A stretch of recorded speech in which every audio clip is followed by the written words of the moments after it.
এখানে থাকবে সকলের আকাঙ্ক্ষা পূরণের অধিকার। অরাজকতার বিষ বাষ্প এখন যেই ছড়াবে, বিজয়ী ছাত্র জনতা সহ মুক্ত মানুষের আইন শৃঙ্খলা বাহিনীর পূর্ণ শক্তি তাকে ব্যর্থ করে দেবে। নিষ্ঠুর স্বৈরাচারী সরকার দূর হয়ে গেছে। কাল সূর্য উদয়ের সঙ্গে সঙ্গে গণতন্ত্রের, সুবিচারের, মানবাধিকারের, নির্ভয়ে মত প্রকাশের পূর্ণ স্বাধীনতার জন্য সকলের স্বাচ্ছন্দ্যে জীবন ধারণের সুযোগ প্রদানের সচেষ্ট সরকারের ঘনিষ্ঠ সান্নিধ্য ও সহমর্মী পরশ দলমত নির্বিশেষে সবাই উপভোগ করবেন। এটাই আমাদের লক্ষ্য। আমাদেরকে এই লক্ষ্য পূরণে সাহায্য করুন।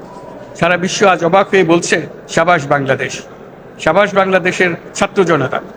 আমরা এই অর্জনটাকে আর অনেক দূর নিয়ে যেতে চাই। আমাদের ছাত্র জনতার জন্য কিছুই অসম্ভব নয়। আমাদের তরুণরা অসম্ভবকে সম্ভব করতে পারে, তারা সেজন্য প্রতিজ্ঞাবদ্ধ।